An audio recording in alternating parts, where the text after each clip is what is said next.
नमस्कार श्रोते हो. चपराक प्रस्तुत घनश्याम पाटील लिखित किस्सा इलेक्शन मध्ये आपलं स्वागत आहे. आजचा किस्सा आहे डॉक्टर आंबेडकरांचा दोनदा पराभव. होय, भारतीय राज्यघटनेचे शिल्पकार डॉक्टर बाबासाहेब आंबेडकर हे स्वतंत्र भारताच्या पहिल्या निवडणुकीत पराभूत झाले होते. त्यांचा पराभव व्हावा यासाठी काँग्रेसने जंग पछाडले होते.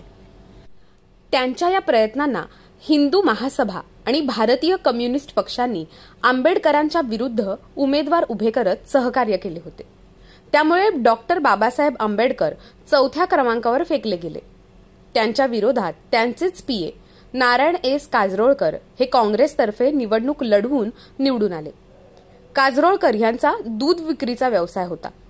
त्यामुळे एका दूध विक्रेत्याने त्यांचा पराभव केला अशी चर्चा त्या काळात होती. या पराभवानंतर डॉक्टर बाबासाहेब आंबेडकर मुंबई प्रांतातून राज्यसभेवर गेले. लोकसभेत जाण्याचं त्यांचं स्वप्न असल्याने त्यानंतर 2 वर्षांनी लागलेल्या भंडाराच्या पोटनिवडणुकीसाठी ते उभे राहिले. पण तिथेही काँग्रेसच्या उमेदवाराने त्यांचा पराभव केला. दुर्दैवाने ती त्यांची शेवटची निवडणूक ठरली, कारण त्यानंतर 2 वर्षांनी म्हणजेच 1956 साली त्यांचे निधन झाले. डॉक्टर बाबासाहेब आंबेडकर यांनी शेड्यूल्ड कास्ट पार्टीकडून 35 उमेदवार उभे केले होते. त्यापैकी ते स्वतः एक होते. त्यांच्या विरोधात काँग्रेसतर्फे उभे असलेले काजरोळकर हेही मागासवर्गीय होते. 15,000 मतांनी त्यांनी आंबेडकरांचा पराभव केला.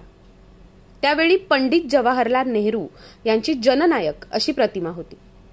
त्यांचा असा काही करिश्मा होता की काँग्रेसच्या विरुद्ध कोणताही उमेदवार तग धरू शकायचा नाही. 1952 साली झालेल्या या पहिल्या निवडणुकीत काँग्रेसने 490 पैकी 364 जागा जिंकून दणदणीत विजय मिळवला होता. पंडित जवाहरलाल नेहरू यांनी मुंबईत आंबेडकरांच्या विरुद्ध विराट सभा घेतली होती. स. का. पाटील हे त्यावेळी काँग्रेसचे मुंबई प्रांताचे अध्यक्ष होते. देशाच्या या पहिल्या निवडणुकीत काँग्रेसने 45% मते मिळवली होती, तर 74.4% जागांवर त्यांना यश आलं होतं. 25 ऑक्टोबर 1951 रोजी देशात पहिल्या निवडणुकीसाठी मतदान झालं. ही प्रक्रिया 4 महिने म्हणजेच 1952च्या फेब्रुवारीच्या शेवटच्या आठवड्यापर्यंत चालली. डॉक्टर बाबासाहेब आंबेडकर हे देशाच्या पहिल्या निवडणुकीत पराभूत झाले असले तरी त्यांचं कार्य निर्विवाद होतं. या पराभवावर बरीच चर्चा झाली, मात्र डॉक्टर आंबेडकरांनी कुणालाही दोष दिला नाही.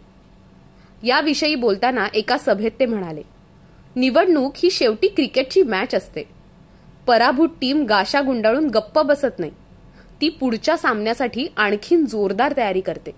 याबाबत बाबासाहेबांच्या दुसऱ्या पत्नी माई आंबेडकर त्यांच्या डॉक्टर आंबेडकरांच्या सहवासात या आत्मचरित्रात लिहितात की लोकसभा निवडणुकीचे निकाल जाहीर झाले त्यावेळी आम्ही दिल्लीला होतो. फेब्रुवारीच्या पहिल्या आठवड्यात आम्ही मुंबईला आलो होतो. त्या दरम्यान आमचा मुक्काम सिद्धार्थ महाविद्यालयात किंवा कुलाब्याच्या जयराज हाऊस इथे असायचा.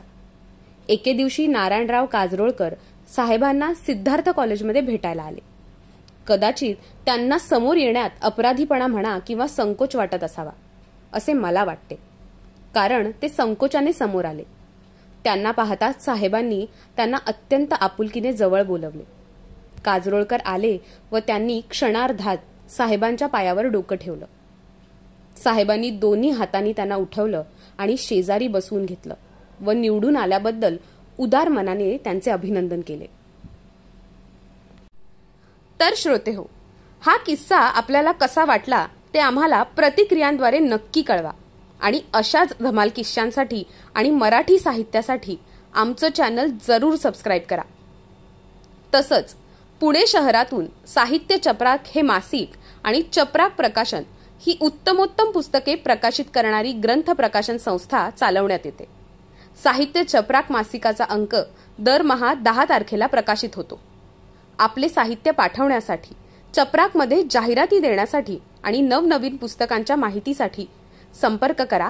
घनश्याम पाटील, संपादक, चपराक.